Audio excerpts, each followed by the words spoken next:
But you've got another passion project on the go at the moment, haven't you? It's a film, but it's not the usual production process, is it? Well, I've directed my first feature film last summer. It was called The Perfect Burger. It's loosely based on Sweeney Todd. But instead of chucking kids into pork pies, we chuck them into burgers instead. And my son's got a role in it as well. But no, I've been working for a group called the Cooperative British Youth Film Academy for since I left the Build, 2006. And I acted in 2 films for them. And the director, producer, Andrew Wilkinson, who founded the BYFA, he said, do you fancy directing your first feature film next year? So after I'd bitten his hand off and spat back his fingers, we did it. And I have to say big thanks now to the Cooperative, because they give us £500,000 over 3 years to go out and make films. And the crux of it for me is it's all to do with young people at college. For the first time they'll get a chance to do some acting, directing, writing, behind the camera, sound, catering. It's the British Youth Film Association. I'm so proud to be part of it. So the whole project is pulled together by people that are wanting to learn, including yourself, marking your debut as a director. Well, let's have a look. We've got a clip. You got a clip? Yeah. Great.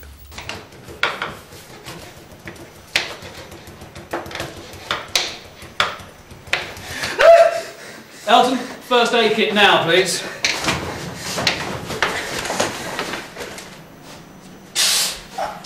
Looks like you've sliced the tip of your thumb off. Better get you down to A&E for a stitch or 2. I wonder if it's worth taking the tip of your thumb with us, just in case they can sew it back on. No, it was only a tiny bit. Too small to bother about, come on.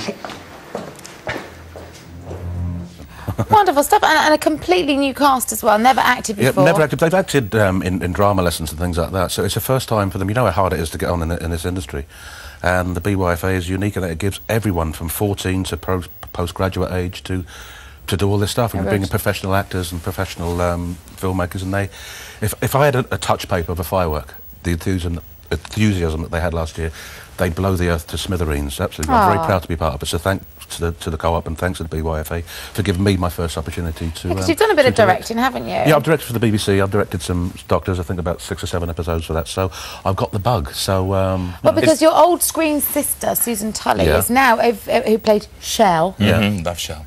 Love Shell. She's now an established director. Oh, she's an established... She does, you know, Light Grass to Candleford, or whatever it's called. She does all those nice costume dramas. So I'm catching up. I'll get there. But it's just lovely to act and to direct and just do different things. Do you feel that you're sort of being steered by your sort of desire to what you want to work in the directorial role rather than acting all? Well, I don't know. You see, I've been an actor since I was 4, so you know, I'm an old git and I've still got my own hair and teeth, thank God. But you know, I suppose I've been around a long time. It's just fate, direction that it brings you in sometimes. But I do enjoy directing. I remember we had 300 cast last year. The sun was splitting the trees, and you know, the first assistant director said, "Action." I said to myself, this is all mine. It feels absolutely fantastic, and I have, you know, empathy with the kids if they're having trouble with, you know, saying a line or feeling for it. Being an actor, I sort of know exactly where they're coming from. I read Coronation Street. Someone in the papers this week, you might go to Coronation Street. Was that... Well, because Spamalot is going to Manchester, the Manchester Evening News, I think, said, would you ever consider going into Coronation Street? So I was winding them up a bit and said, yeah, maybe some Cockney Y boy will come up from London, maybe a distant relative of Mike Baldwin. But, hey, if you don't ask, you don't get, do you? So we'll see. Fantastic. It would be exciting. Have we got the Dancing on Ice cream? It's just coming. I think it's worth waiting for. Can I just ask, before we do go to this clip and talk to you some more? I mean, obviously, we grew up with you as Tucker. Yeah. And there's a whole generation of people that will always know you as Mark Fowler. But I would imagine that at the moment, the one thing people stop you to talk to you about is Dancing on Ice. I can't go down the street. Does it underwrite a lifetime's work? In a way, it does. But you know, it was such a strange, mad thing that happened at the time. When I went through the tunnel, my kids were in the audience. They thought they'd never see their daddy alive again. Oh, no. So I just said to the big guys at the back, please, get me out before this music finishes. I've got to do it. And they did. And that's why I was even more wobbly. Well, here it is. Here is that magic moment. I'm going to squeeze this in. Here it is, Dancing on Ice. Well, here we